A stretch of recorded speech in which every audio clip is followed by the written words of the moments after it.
the world's tallest skyscraper. 508 meters of the most high-tech engineering and construction on the planet. Mixing ancient values with cutting-edge technology and taking the heart of Taiwan into the future.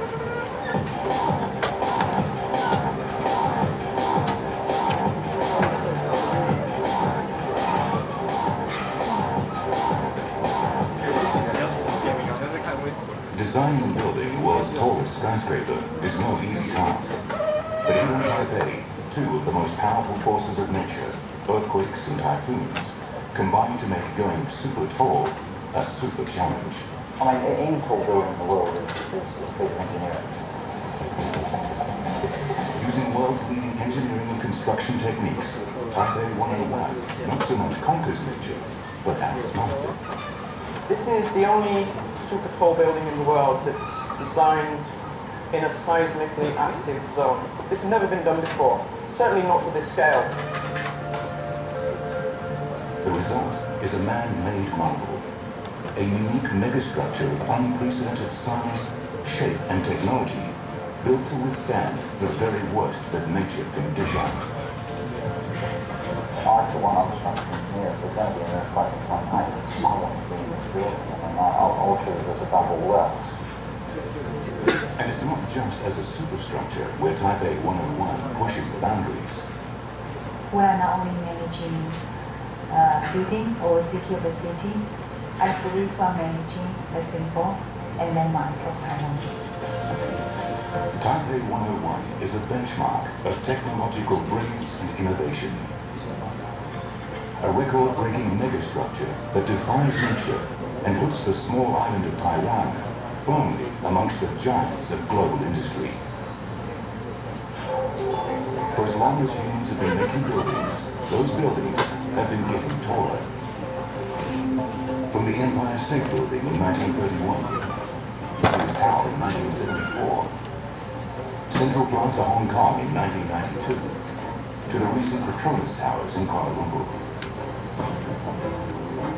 Skyscrapers are buildings that go beyond functionality.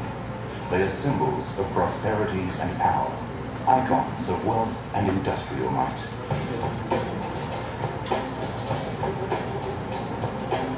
If you're looking at the history of skyscrapers, really begin in America.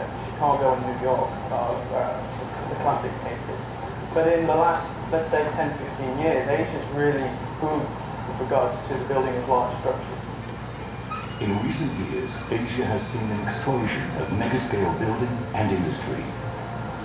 The region now holds 8 of the world's 10 tallest buildings. And as modern construction methods and materials continue to improve, designers will continue to aim ever higher. Not because they have to, but because they can. Developer Harris Lim is one of the most powerful and successful businessmen in all of Taiwan. A member of a major construction dynasty, for him, Taipei 101 is the result of a lifelong ambition. Since I was a boy, I have dreamt that one day I would build a great building, one which will benefit later generations for a very long time. For Harris Lim, Taipei 101 is more than just a building. It's a statement on Taiwan, its people, and its future. A notice to the rest of the world that Taiwan has the technology, the industry, and the determination not just to join the giants of global industry, but to lead them. There's no better way, really, of getting global attention than building these super tall buildings, particularly if it's the highest in the world. Initially earmarked as the centerpiece for the growing and glitzy Xiangshan district known as Taipei's Manhattan, the primary goal for the building is to be the best, but not necessarily the tallest. Long-standing friend of Harris, architect C.P. Wang from CYD and Associates, comes into the project in the early stages. We started with three buildings, a 60-story building in the center and two smaller buildings that are about 20 stories for the different shareholders. But plans quickly evolve as key investors clamor to have the building push up, not out. The planned 60 stories momentum turns into 88, and with the mantle of the world's tallest a mere 13 floors away, the momentum becomes unstoppable. We truly believed we could do it. That if we worked hard, we could make a building that was visible to the entire world. But three factors combine to make this project not only the tallest and most visible in the world, but also one of the most difficult to build. Taipei City is an inhospitable place to build a skyscraper. Beneath the earth, a thick layer of soft clay demands uniquely designed foundations. While above ground, the threat of earthquakes and typhoons requires a level of engineering and construction never before achieved. If Hamstring wants to make the tallest building in the world here, his engineers and builders will have to confront the power of the earth. Designing a structure flexible enough to resist an earthquake, but stiff enough to resist a typhoon. Contradictory requirements that until now have never been combined. All these different mixtures of elements have to be blended almost superbly in order to make the building achievable. The solution will combine two revolutionary systems. First, a braced megaframe joined to 8 super columns filled with a mixture of steel and concrete, and a tuned mass damper, a giant pendulum, the weight of 10,000 people, designed to oppose the effect of wind. The combination of these two concepts is groundbreaking. I am very proud of it, and as architects, we don't get a lot of opportunity to work on something of this magnitude. Construction will take 6 years, 2,000 workers at any one time, and 700,000 tons of the most advanced steel and concrete ever made. These cost more than the national GDP of some countries. Yet despite all the investment, ingenuity, and determination of humankind, the forces of nature can strike at any time, whether you're ready or not.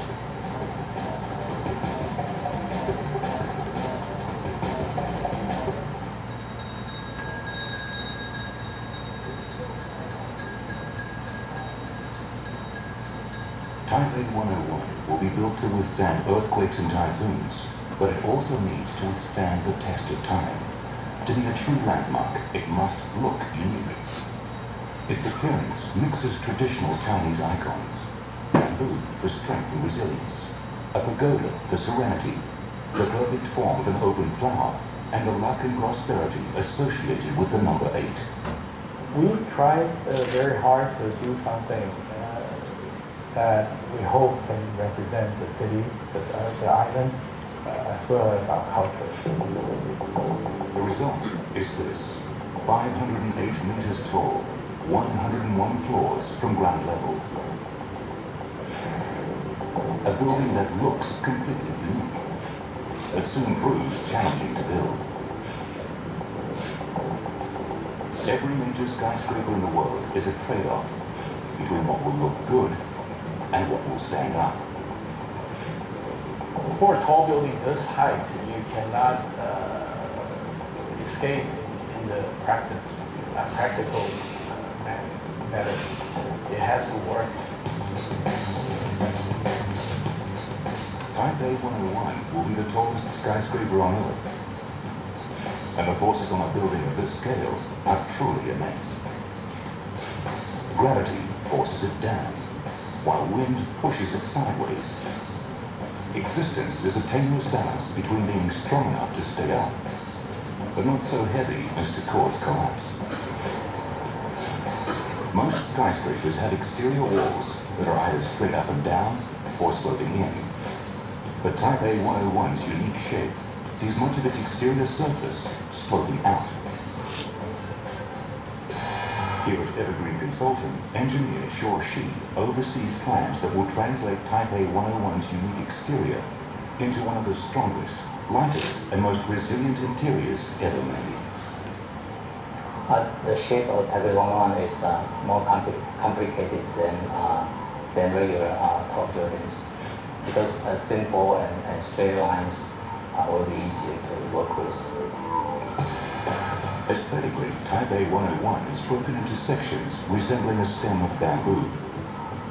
But similarities with this fast-growing superplant don't end here. Just like bamboo, the distinct structural sections of 101 strengthen and support the whole building.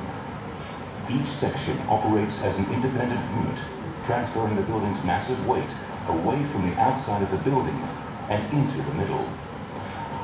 The result is a stronger, lighter, and more flexible tower.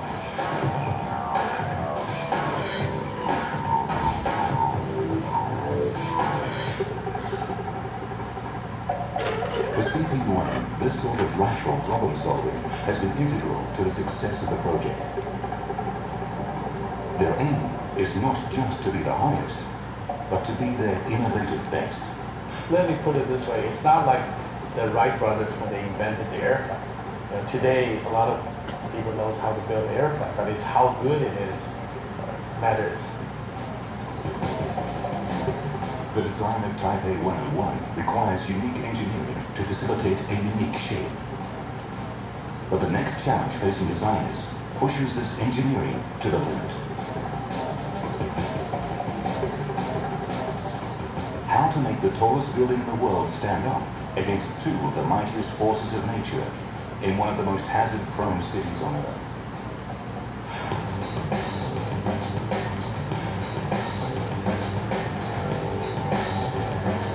Every year, the people and buildings of Taipei are under attack from two of nature's most primal and unstoppable phenomena. When you put a tall building on an old secondary earthquake fault line, which runs nearby here, and in a place where you get significant typhoons, that just has major challenges. The problem is that to resist wind, a building must be stiff, but to survive an earthquake, it must be flexible. Taipei 101 will have to be both. This is the only super tall building in the world that's designed in a seismically active zone. This is really pushing engineer and construction boundaries right to the limit. The island of Taiwan sits at the junction of two tectonic faults, where vast plates of the Earth's crust grind together, causing earthquakes. The entire island is unstable. Three smaller faults run directly under Taipei itself, causing hundreds of earthquakes every year. The effect of an earthquake on a giant skyscraper can be catastrophic. The entire building is shaken to its foundation as intense waves of energy from the Earth are transferred to every inch of the building structure. To withstand these shocks, the building needs to be flexible so it can move with a quake and not against it. If it's too stiff or brittle, it can break. Superficial damage like broken windows or walls can be repaired. But any damage to the internal steel framework of the building can be a disaster. As the tallest building in the world, Taipei 101 must be engineered to withstand major earthquakes. But just how major is something of a mystery. Geologist Dustin Chen is one of the scientists charged with finding out the details. This is when we make a first design, okay, we have to consider this fault. We know there's a fault somewhere here, but we don't know exactly where it is. An investigation is launched involving some of Taiwan's leading geologists to find out where the fault is and how far it is from the Taipei 101 site. They need to establish if it's active and how they should deal with it. The results shock everyone. Then we build number 4. Okay, we encountered the fault. And this fault actually, the gauge was around 10 meters thick. It's a huge one. In most earthquakes, the closer the building is to a fault, the worse the impact. The fault found by Dunstan and his colleagues is not only huge, it's close.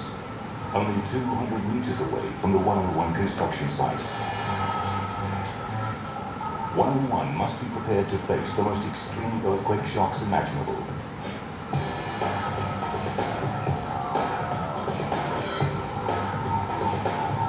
Here at the Net Cree facility, scientists use a multi-dimensional shape table to to simulate a variety of different earthquake scenarios.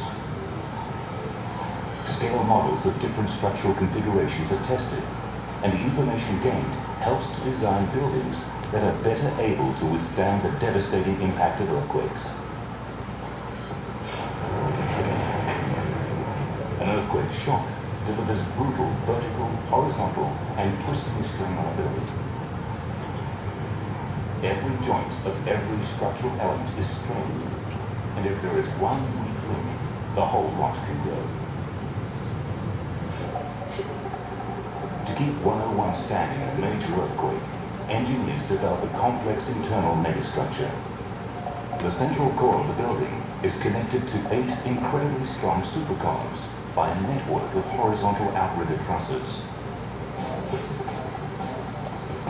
The supercolumns act like a giant flexible spine, enabling the building to flex and move if it needs to, but not break. Although the idea of supercolumns has been used in other buildings before, the size of 101 takes this engineering to an entirely new level.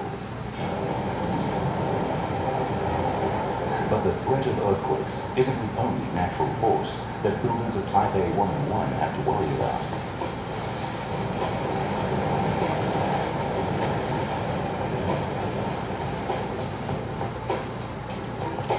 Every summer, unstable equatorial air off the coast of Taiwan generates vicious typhoons that lash Taipei.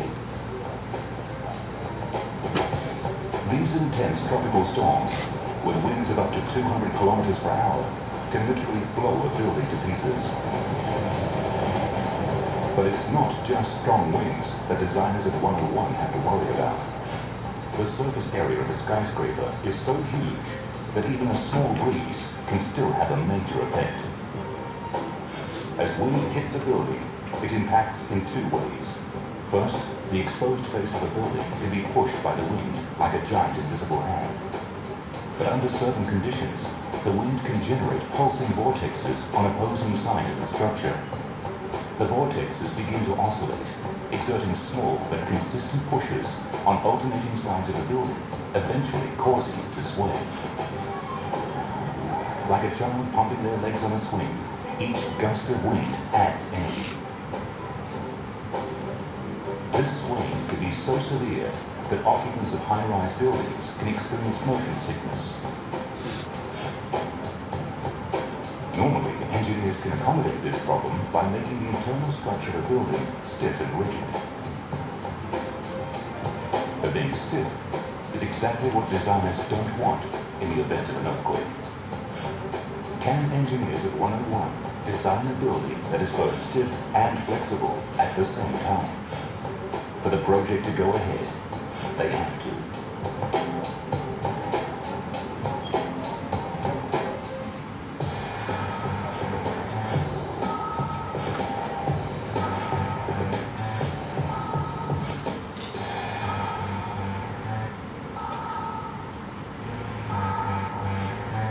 Type A 101 is so massive that finding ways to minimize the effects of wind is a vital element of its design.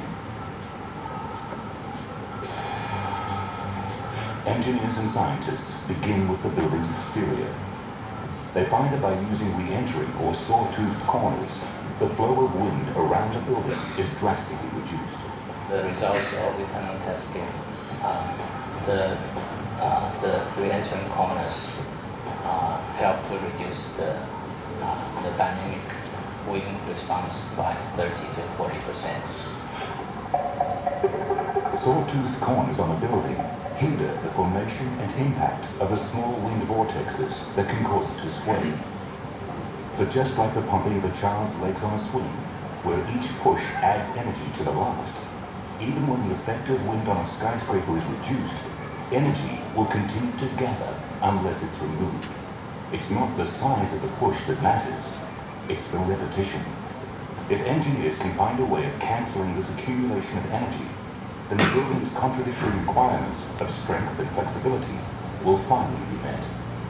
Usually, a lot of tall buildings use so-called computer-controlled mass to do that function.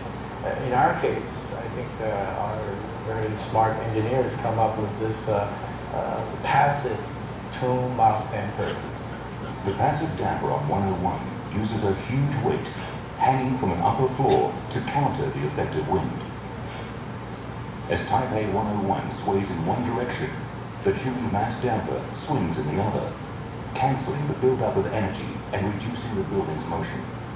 Engineers at Taipei 101 have made the impossible possible, designing a building that is stiff enough to survive a typhoon, yet flexible enough to survive an earthquake.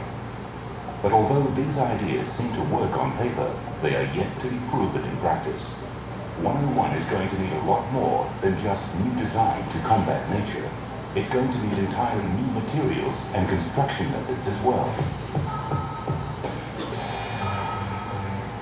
Taipei 101's unique megastructure and wind damper will make the building resist the impact of earthquakes and violent storms. But all of this engineering means nothing unless the giant building has a solid foundation on which to sit. Finding solid ground in Taipei is a lot harder than it sounds. Over hundreds of thousands of years, changing sea levels have filled the Taipei Basin with layers of soft, unstable silt and clay. In order for the tallest building in the world to remain standing, its foundations must penetrate through this layer, sometimes 60 meters thick, to find the solid bedrock below.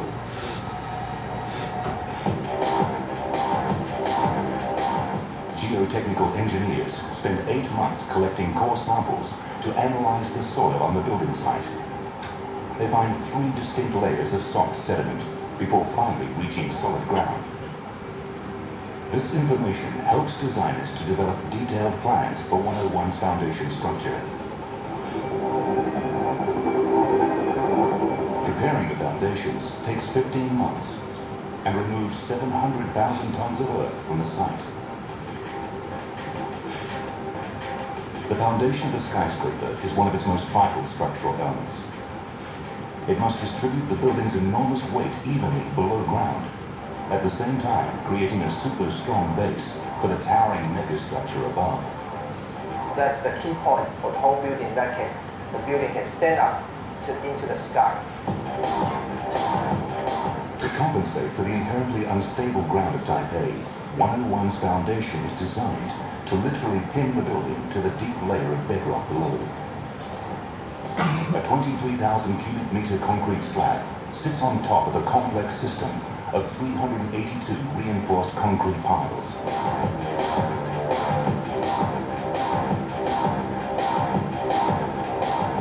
These piles transfer the building's weight and structure deep into the bedrock, meaning 101 is more than just resting on the earth. It's fused to it. This unique foundation, combined with 101's mega frame and damper, give the building an extraordinary earthquake safety rating that exceeds even that of Taiwan's nuclear power plants.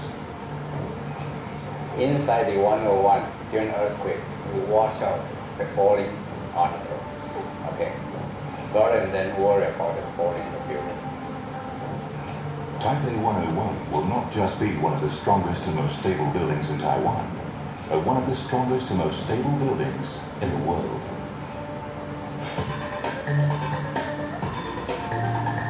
Building on the main megastructure begins in September 1999.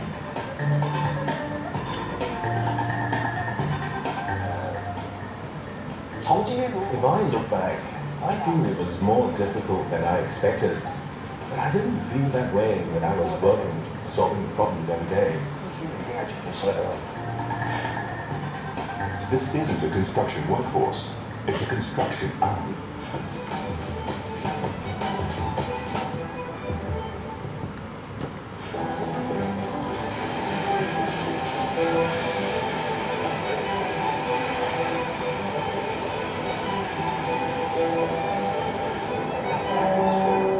Here at the Kaohsiung China Steel Plant, some of the most high-tech steel manufacturing techniques in the world are being used to build the various elements of 101's groundbreaking megastructure. The basic idea of this building is so-called the double tube structures, which means we using the steel frame to create the outside tube. And then we could using the steel frame and the concrete columns to create inner tubes.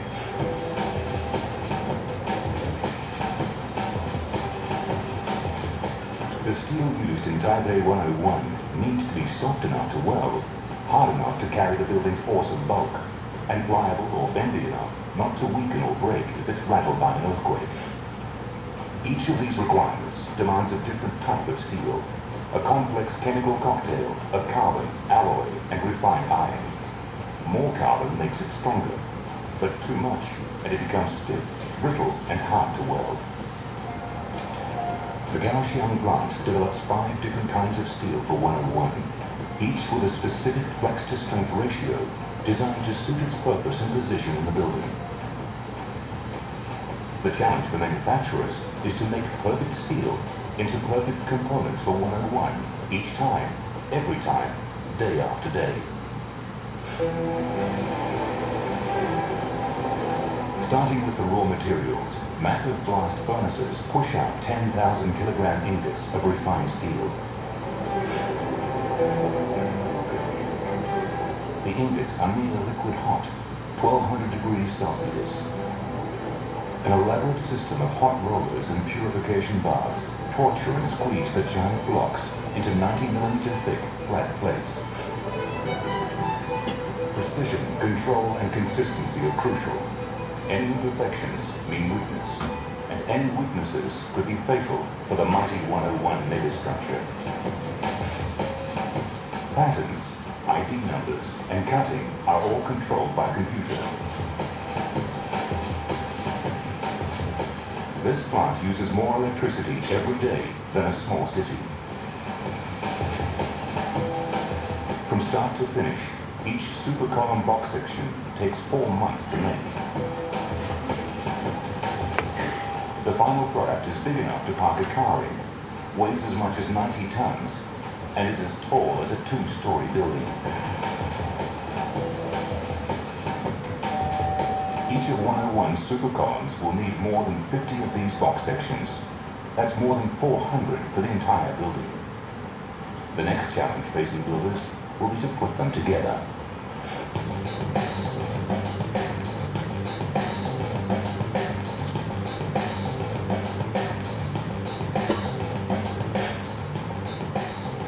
The integrity of 101's megastructure requires the super columns to act as single units.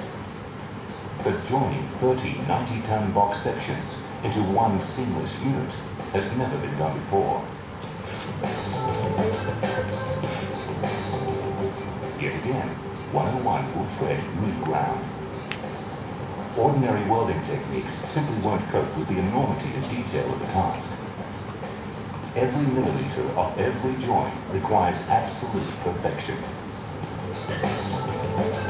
Teams of 6 welders work simultaneously. The entire girth of each joint has to be heated for the welds to bind. The scale of the task is mind-blowing.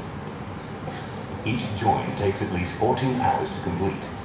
That's nearly 2 years welding in the super columns alone.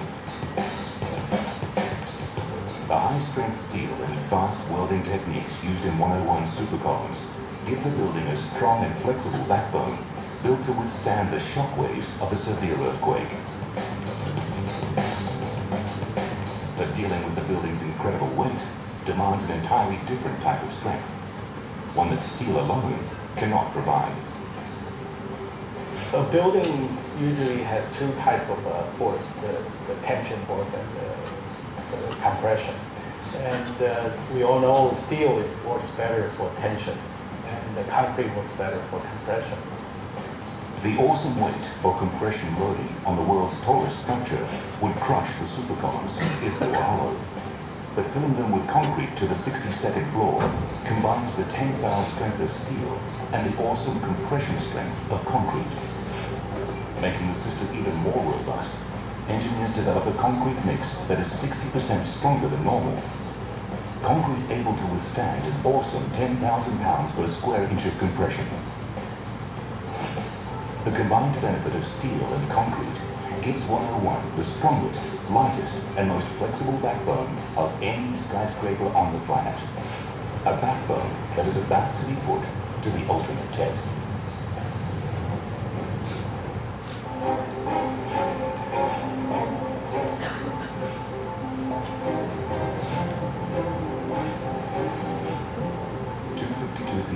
March 31st, 2002.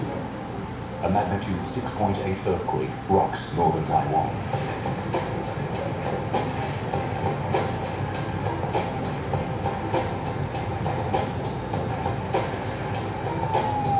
The entire island is brought to its knees. And in Taipei, only 135 kilometers from the quake epicenter, over 100 houses are destroyed, and at least 5 buildings collapse.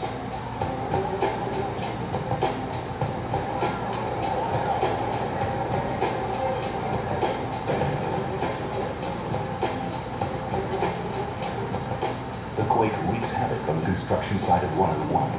2 purpose-built cranes toppled 240 meters to the ground. 5 workers are killed and dozens more injured. A taxi driver fleeing his vehicle is crushed. Taipei is a disaster zone.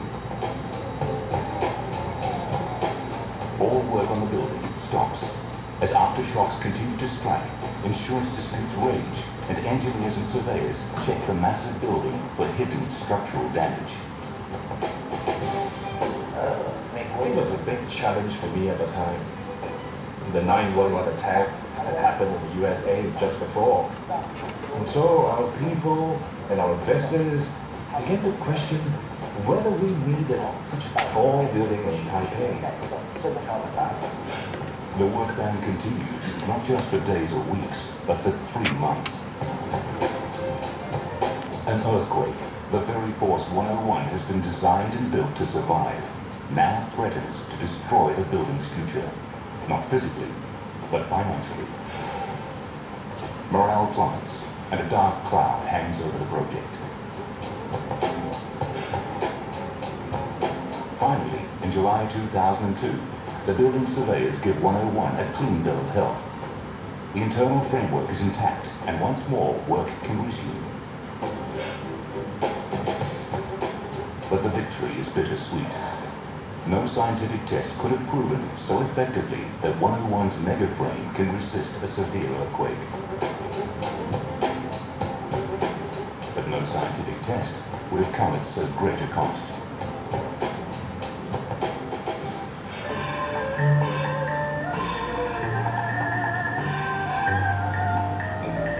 The notorious March 2002 earthquake has put 101's megaframe under the most extreme test imaginable.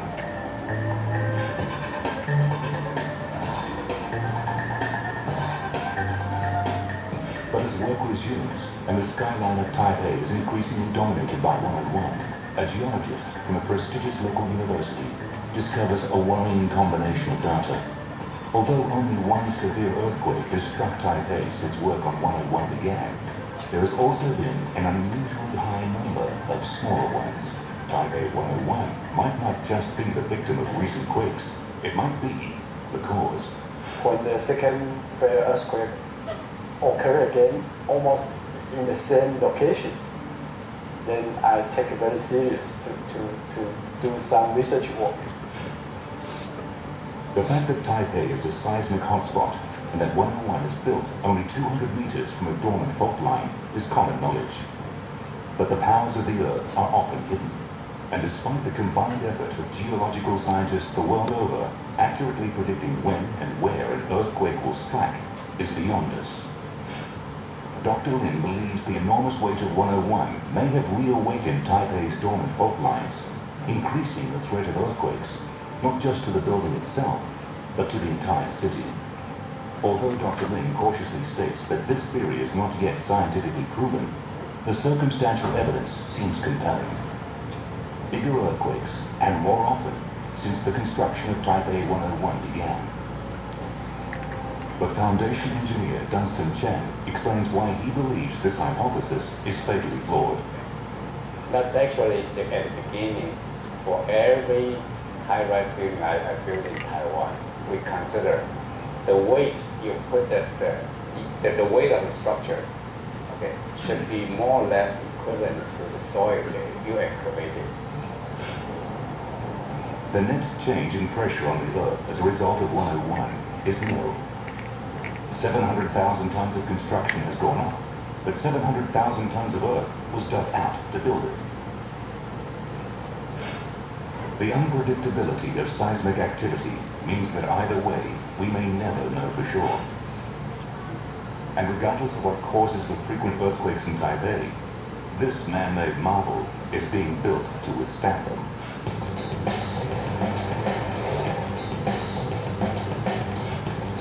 On the construction site of any super tall building, the difficulty of getting materials out to the action is one of the greatest logistical challenges. The primary tool for this on 101 is a series of 6 self-erecting construction cranes. The biggest, strongest, and most advanced on the planet, these cranes are able to ship thousands of tons straight up in a single day. But their most ingenious feature, and the one most crucial to the construction of a mega skyscraper, is their ability to self-erect, to grow with the building around them. To do this, powerful hydraulic rams lift the entire top mechanism of the crane. A new tower section is then placed in the gap, cross members secured, and progress resumes as normal with almost no interruption to workflow.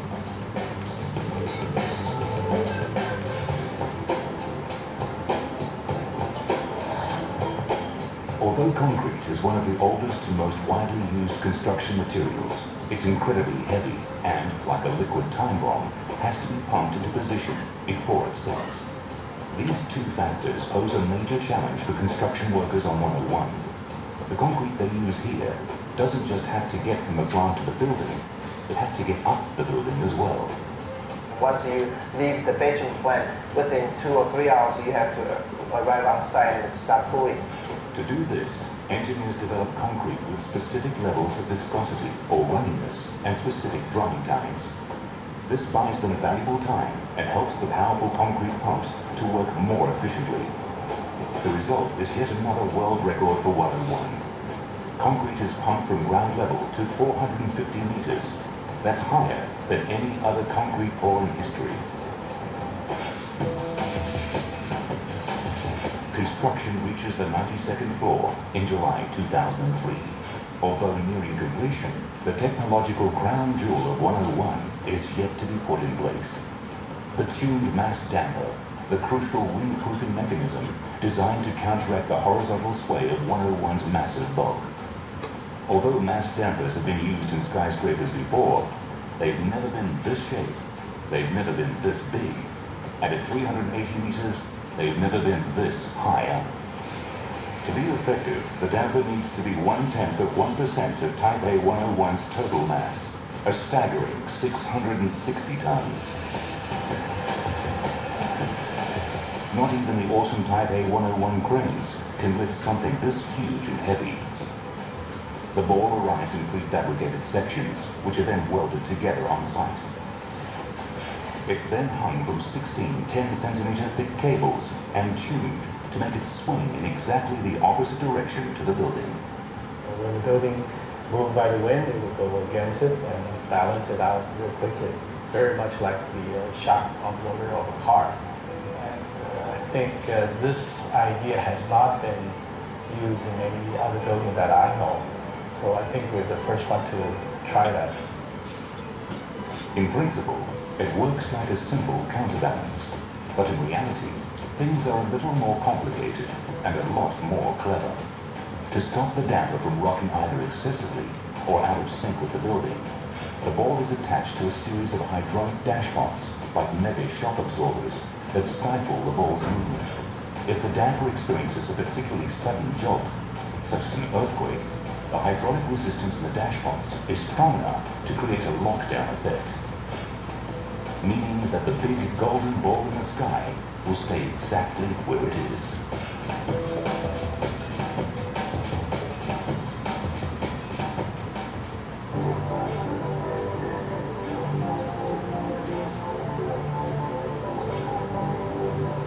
If the mass damper is the technological crown jewel of 101, then the 60-meter pinnacle at the very peak of the building is the aesthetic equivalent. By late 2004, all major structural work has been finished on the main body of 101. Although this marks the successful completion of one of the most remarkable construction endeavors ever attempted, 101 is still 4 meters short of being the tallest building in the world.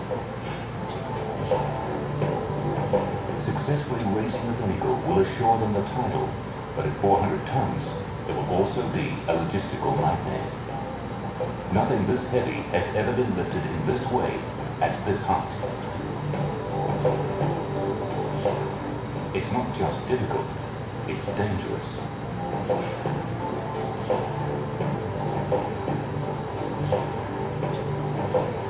A system of hydraulic jacks and geared cables lifts the massive structure from its base.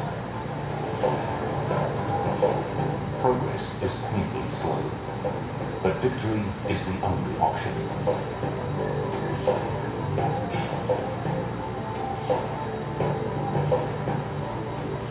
Finally, after 14 days, the pinnacle is secured.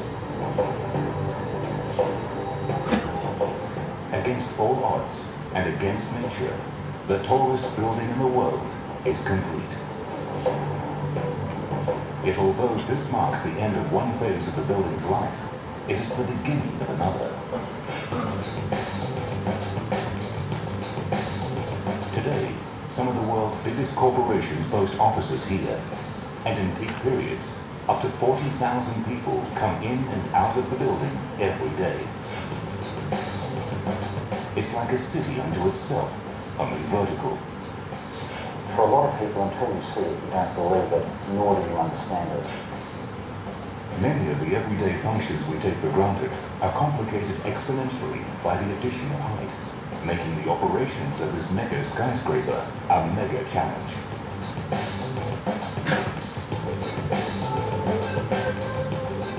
Every minute detail of the building is monitored and accessed in here, the central control room. From the speed of every fan on every air conditioning duct to each of the 96 elevators, Operations Manager Jeff Shu and his staff can see and control it all.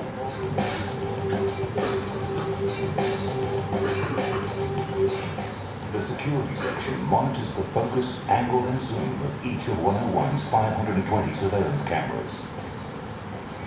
The locks on even the most obscure doors are hardwired into the vast central brain of the security system.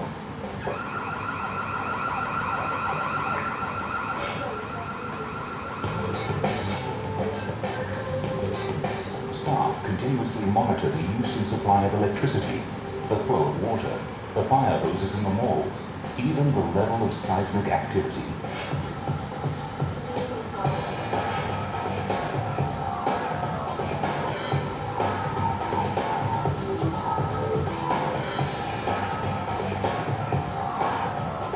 Every visitor is photographed and checked twice without them even realizing it.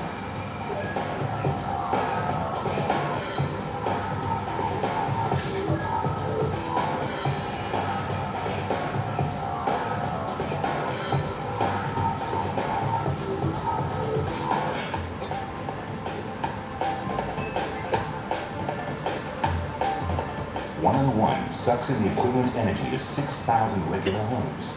It's dependent on 2 designated city substations and has backup generators in case of failure. There's enough electrical cabling in 101 to stretch from Taipei to New York and back again.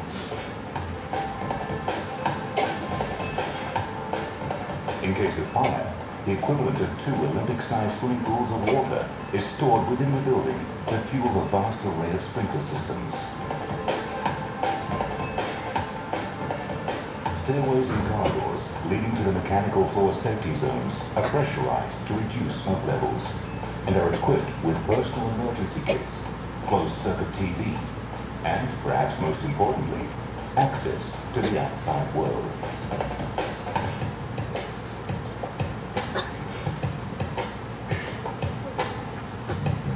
On a building of this height, matters as simple as flushing a toilet pose serious challenges. 1 liter of water falling from the top floor of 101 will have the same impact as a house brick traveling at 65 kilometers per hour.